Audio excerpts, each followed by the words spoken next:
Cafezinho. Vamos tomar um café logo cedo com os principais fatos políticos da região, num bate-papo descontraído sobre política, regado a um bom café. Apoio Senhor Braga Barbearia, a barbearia do Caruaru Shopping. De volta aqui com o Jornal da Cidade, Mário Flávio já conosco. Bom dia, Mário.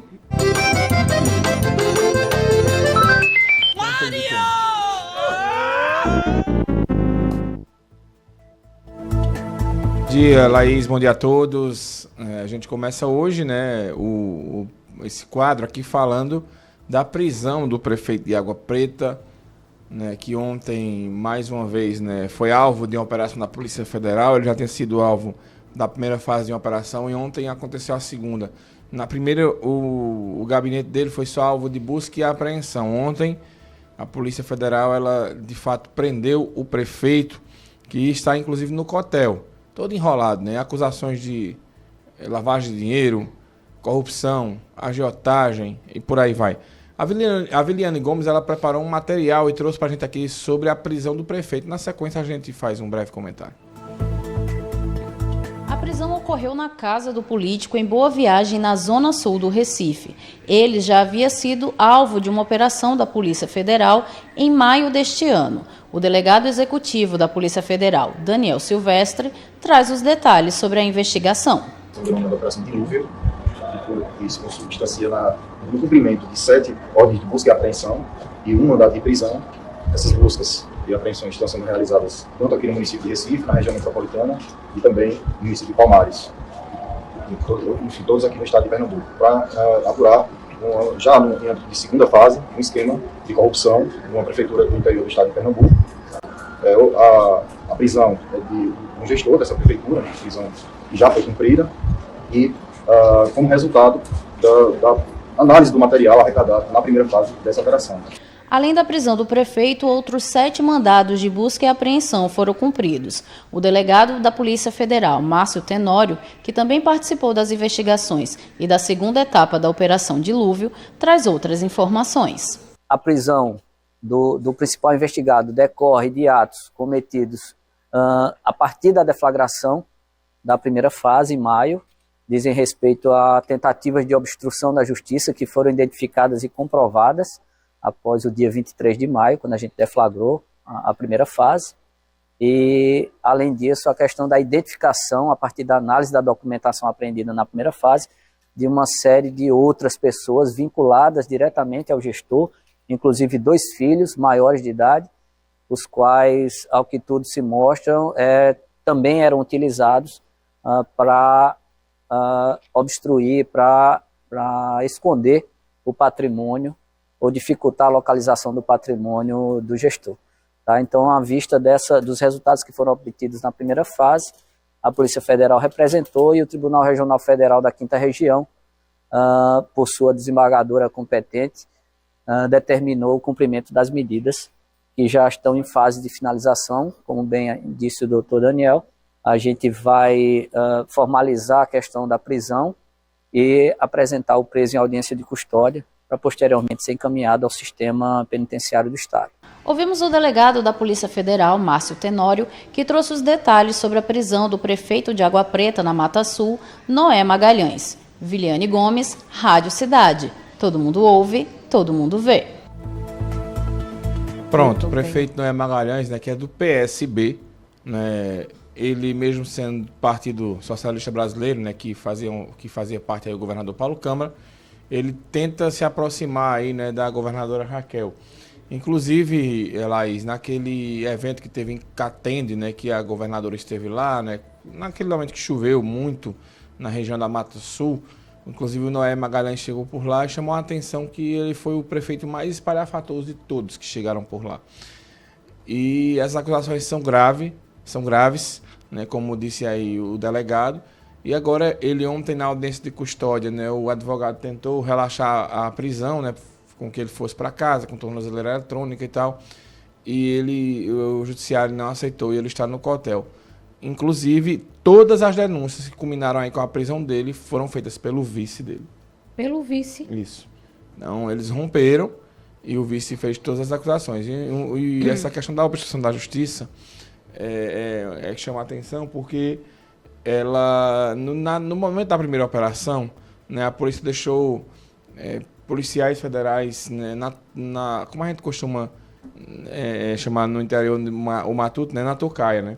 E aí o pessoal na tocaia acabou acompanhando, né, tentando o pessoal do apartamento dele retirar computadores, né, documentos, e aí a maioria acabou sendo apreendida pela Polícia Federal. Então vai ter muito que se explicar. É um prefeito que como eu disse, espalhafatoso, gosta de aparecer bastante. Para você ter uma ideia, lá na cidade, quando você passa por Água Preta, quando todo mundo vai para a praia, né, Maragogi, São José, Tamandaré, para as praias ali, né, do sul do litoral pernambucano, do norte do litoral alagoano, né, você vai para lá, aí sempre tem umas placas, ele bota uns outdoors da cidade. E diz que, eu não sei, em tom de provocação, alguma coisa, ele colocou uma placa lá após a primeira operação da PF, né, que a água preta estava tão bom que parecia mel. Uma piadinha assim, nesse sentido. E aí até eu conversava com um deputado no dia lá da história de Catende, o deputado dizia, olha, se fosse eu, quando era prefeito da minha cidade, o Ministério Público já estaria em cima. Então, vai ter muito que se explicar, não se sabe ainda qual vai ser a posição da Câmara Municipal, né, porque as câmaras do interior, elas são 95% governistas. Raramente tem uma Câmara feita da Itacaimbó, que tem 5 vereadores de oposição e 4 de situação e 4 de oposição. Raramente tem uma Câmara de Santa Cruz, que é uma Câmara dividida. A maioria da Câmara, os vereadores se tornam governistas. Não se sabe, né? Porque uma prisão de um prefeito com acusações tão graves era para abrir, no mínimo, uma CPI, um processo de impeachment, Verdade. alguma coisa, né? Para que um prefeito desse ele seja afastado do cargo, que com essas acusações graves de uma entidade tão séria como a Polícia Federal, não dá a menor condições de uma figura dessa permanecer no cargo. O fato é que o irmão dele é o deputado federal Clodoaldo Magalhães. Eles são extremamente influentes na região da Mata Sul, né? Inclusive, tem posto de gasolina com o nome, né, do pai dele, que é o mesmo nome dele, quando você vai para a região ali em Palmares. Posto gigantesco e muito bom, diga-se de passagem.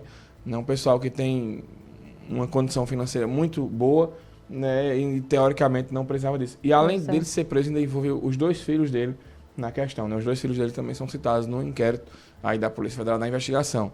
Então, o Noé Magalhães vai ter muito para se explicar aí. O PSB também não se posicionou sobre o assunto, né? Deveria se posicionar também, porque é um prefeito do partido, né? E sem dúvidas pode respingar ou não na eleição do ano que vem. Caso ele seja solto e não tenha nenhum julgamento, alguma coisa aí que disputa a reeleição, né, pode ser reeleito e pousar como vítima aí nessa história. Vamos aguardar. Bom, Mário, outro assunto que pegou de surpresa todo mundo ontem foi a renúncia de Jarbas, né, ao Senado. Não foi tão surpresa, Laís, porque é o seguinte, veja, Jarbas, para você ter uma ideia, no final do ano passado ele tirou uma licença e esse ano ele ainda não tinha pisado no Senado. Então, Fernando Doeire, ele já vinha na expectativa. Veja, ele que é uma figura do MDB, uma figura que sempre foi ligada a Jarbas. Às vezes você vota no senador e não presta atenção quem é o suplente. Sim. Né? Por exemplo, Armando Monteiro era senador. Quem virou senador quando Armando Monteiro foi ser ministro de Dilma? Douglas Sintra, aquele Caruaru, que era o primeiro suplente. Fernando Doeire foi uma indicação de Jarbas Vasconcelos. Lembrando, né, que quando o Jarbas foi candidato a senador na eleição de 2018, foi uma questão mais para o pernambucano prestar, digamos, aquela homenagem a Jarbas, né, por tudo que ele fez. Ele foi prefeito do Recife, foi governador 2 vezes, deputado estadual, deputado federal e tantas coisas, né? Aqui em Caruaru ele teve um aliado de primeira linha, que foi o ex-prefeito Tony Gel. Na eleição mais difícil de Tony, que foi aquela eleição de 2004, né, quando ele é reeleito, muita gente atribui, inclusive eu também sou um desses, a influência de Jarbas naquele momento para Tony ser reeleito também, né? Além do governo dele, da cidade e tal. Mas Jarbas foi essencial, porque naquele momento ali, a gente estava no momento de duplicação da BR-232. E Jarbas veio várias vezes a Caruaru caminhadas no Salgado, comícios e tal. Depois, essa Era relação... muito forte a associação da imagem de um a outro, de um né? a outro, né? E acabou o Tony Gel sendo reeleito naquele momento. Jarbas, no segundo momento, ele é reeleito e ele desincompatibiliza, né, do mandato, quando Mendonça Filho vira governador, e Jarbas passa a ficar, né, 8 anos no Senado. E aí ele termina o mandato dele no Senado, ele não tinha condições de reeleição, ele vai ser candidato a deputado federal. E de novo a parceria Jarbas-Tony Gel. Tony Gel foi candidato a deputado estadual, Jarbas a federal, Jarbas teve mais de 30 mil votos em Caruaru. Então, de fora, é o político que mais teve votos aqui na cidade de Caruaru na eleição para deputado federal. Né? Porque geralmente sempre tem 10, 15 mil e tal, mas Jarbas teve 30 mil. E foi o recall dessa atuação dele no governo de Pernambuco. Né? Tem uma luta contra a ditadura, né? Depois quando ele vai renovar o mandato de deputado federal, antes disso eu acabei pulando um pouco da história. A relação de Jarbas com Tony, Miriam e tal, Jarbas é candidato numa reeleição perdida contra Eduardo Campos, que todo mundo sabia que Eduardo ganharia aquela eleição, quem quer que fosse, e a vice dele foi Miriam Lacerda, esposa de Tony Gel, que tinha uma reeleição tranquila na Assembleia Legislativa. Então essa relação de Jarbas com o grupo Rodrigues Lacerda aqui em Caruaru sempre foi muito forte, né? E aí ela, nos últimos anos, ela acabou, né, se consolidando, só que Jarbas adoeceu e muita gente acredita que a suplente dele poderia ter sido Miriam e ela virava senadora agora, né? Mas, enfim, foi uma escolha pessoal do Jarbas, o Fernando Doeire. Então são 50 anos de vida pública, um dos políticos mais respeitados do Estado. Eu lembro quando o presidente Lula tinha 80% de aprovação no segundo mandato dele, Jarbas era um dos poucos que eram oposição ao PT no Brasil. Oposição de verdade, né? Porque o PSDB nunca foi oposição mesmo ao PT, né? Porque Fernando Henrique e Lula sempre foram amigos, praticamente. Mas Jarbas, ele era daqueles que ia para a tribuna. Eu me lembro de uma emblemática entrevista dele, quando a revista Veja, todo mundo esperava a revista sair, e sair nas páginas amarelas da Veja, né, era quase que a mesma coisa que dar uma entrevista no Fantástico. Né, uma coisa assim. Era muito concorrido, né? Muito concorrido. E eu lembro dessa entrevista de Jarbas, que eu comprei essa revista para ler essa entrevista de Jarbas. Então ele foi o entrevistado das páginas amarelas da Veja, e é uma figura que sempre foi muito respeitada dentro do MDB.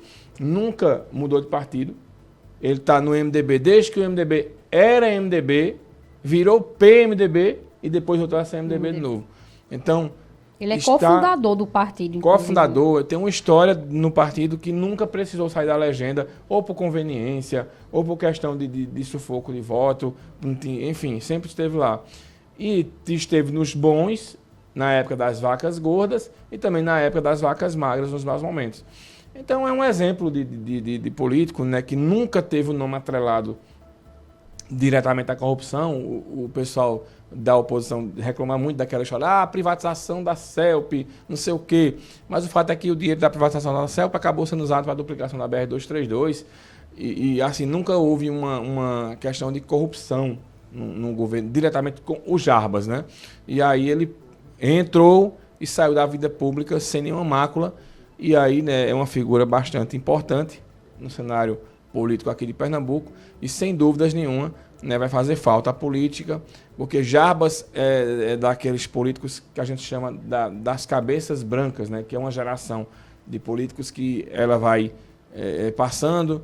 Ele e Miguel Arraes começaram juntos na política, depois se enfrentaram, Jarbas venceu Arraes, Eduardo deu troco, né, pelo avô, Jarbas venceu com 1 milhão de votos, Eduardo deu troco com 2 milhões, e depois, nas voltas que a política dá, os dois acabaram se reencontrando, né, e se reaproximaram, e houve uma aliança de novo envolvendo a família Arraes e também o Jarbas Vasconcelos. Então, sem dúvida nenhuma, é um político que vai deixar um legado, e agora o Fernando Doeire vai ter aí 3 anos e meio no Senado, né, para ele cumprir um mandato de senador. Tomara que seja um mandato bom, uma boa sorte aí ao Fernando. E o legado vai continuar com o filho de Jarbas, né? O Jarbinhas, né, que é deputado estadual, é muito menos discreto do que Jarbas, e eu acho que ele esperou esse momento para se aposentar. Jarbinhas já tinha tentado ser eleito vereador do Recife, não tinha conseguido deputado estadual não tinha conseguido. E agora ele consegue ser eleito e Jarbas decide, né, pela aposentadoria. Eu acho que na próxima eleição o Jarbinhas deve tentar um voo mais alto, né, para deputado federal, alguma coisa assim nesse sentido. Muito bem, Mário. Você fala mais sobre política dentro do Manhã Cidade, né? Isso mesmo, dentro do Manhã Cidade, Laís, com muitos assuntos. E hoje tem o Radar Agreste aqui com o Ney Lima. Perfeito, Mário. Obrigada e até amanhã, direto do 7 de setembro. Se Deus quiser.